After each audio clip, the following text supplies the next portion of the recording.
Hey everyone, Brian Whitaker here. I wanted to preface the video that you're about to watch because I kind of had to work backwards. Our distributor for our EcoPro 360 cleaning system, PCS, sent me a sprue bushing that had some conformal cooling passages in it. And at the time that it was sent to me, I did not know that there was a blockage in it. So the first video section that you're going to see, I kind of had to piece everything together. Is me attempting to get a flow reading on it using just water. When that didn't work, I opted to dip the piece overnight in the EcoPro 360 chemical to help break up whatever mineral, limescale, calcium, rust, whatever buildup was within that passage. So the second video that you see after that, it's only like 4 or 5 seconds long, is after I've dipped the part overnight. And you see a slow dribble, if you will, of water. So I knew that I achieved a little bit of flow, which is what I'm looking for. And then after that, I hook up to the cart, and I actually have the EcoPro chemical in it. Once I achieved a little bit of flow, that's all I really need.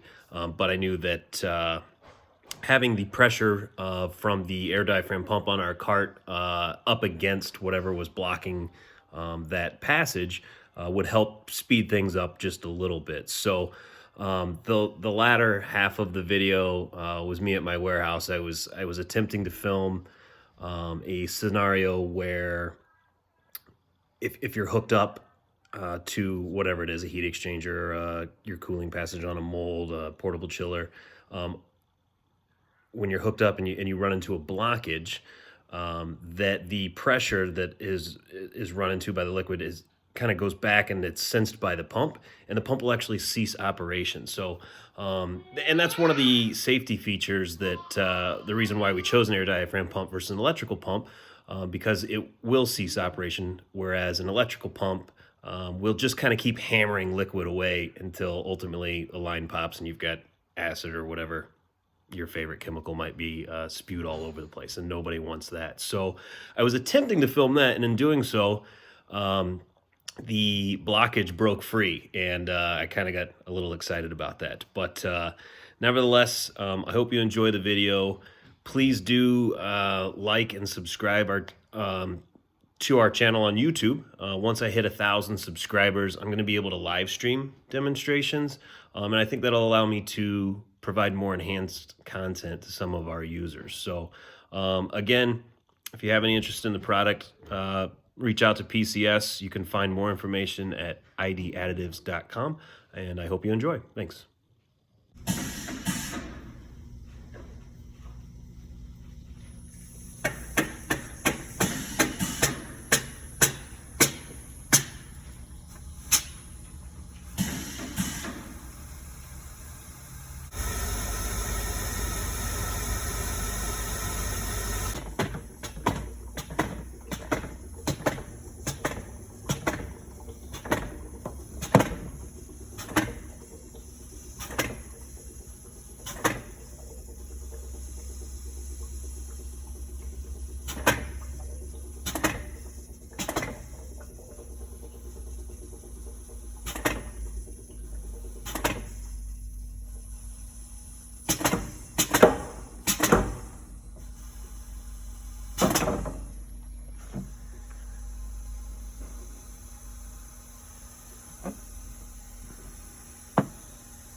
Hey guys, Brian Whitaker here with ID Additives. I found an opportunity to do some demonstrations and clean up some parts for some customers, and I ran into kind of a unique situation, and I wanted to share it with everybody. So with that, I'm going to turn the camera around.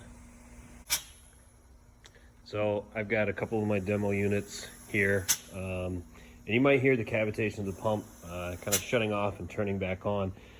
The part that I'm actually flushing right now is a sprue bushing. It's got some conformal cooling passages in it. But what I want you to take notice of is the fact that you can hear the pump turning on and off, and actually I think it just broke free. Sweet, it's been 2 hours, but basically I ran into a pressure block situation. I kept the pressure on the line, and it was eating away at whatever blockage was in the sprue bushing. And I started at, I don't have a watch on, actually I do have a watch on me. I started at 11 o'clock this morning. It's now 12:42, so about an hour and 45 it took to break that free. But the point of me filming this video was to show you that if you were to run into a pressure block situation, that the pump would simply shut off, and then as needed, as it was eating away, it would turn itself back on. But another rare sight, we actually got to see it break that passage free, so that was pretty cool. To kind of give you an idea of what a normal operating pump might sound like, I'm going to turn this on just so you have an idea for comparison.